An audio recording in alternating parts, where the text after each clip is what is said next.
हंगामा music presents Kumar श्रवण की प्रस्तुति।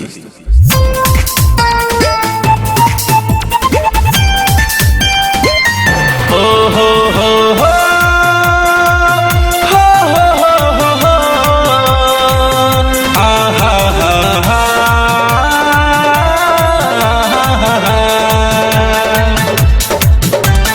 जीते हैं शान से मर जाएंगे शान से, जीते हैं शान से मर जाएंगे शान से, अपना फर्ज निभा देंगे हम अपने बलिदान से। दुश्मन के सीने पे तिरंगा, दुश्मन के सीने पे तिरंगा जब चाहे लहरा देंगे। देश के खातिर जिस्म का अपना सारा लहू बहा देंगे, देश के खातिर जिस्म का अपना सारा लहू बहा देंगे।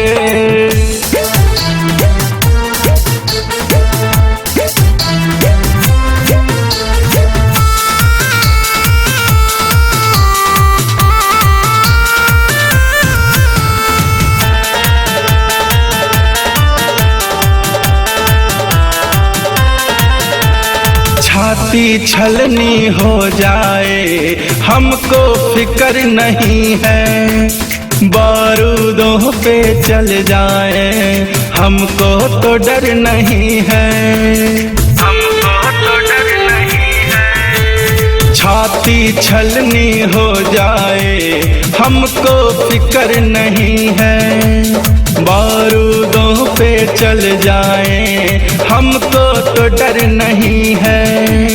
एक बूंद भी खून का जब तक होगा हम पहरा देंगे। देश के खातिर जिस्म का अपना सारा लहू बहा देंगे, देश के खातिर जिस्म का अपना सारा लहू बहा देंगे।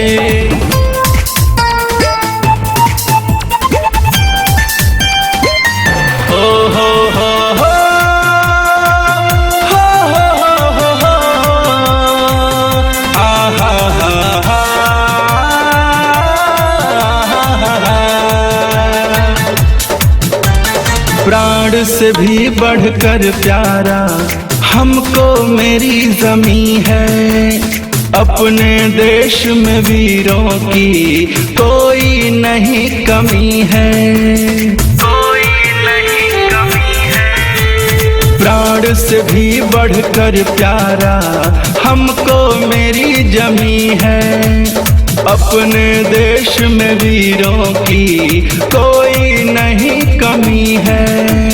आँख दिखा के जान गवा दोगे दुनिया को बता देंगे। देश के खातिर जिस्म का अपना सारा लहू बहा देंगे, देश के खातिर जिस्म का अपना सारा लहू बहा देंगे।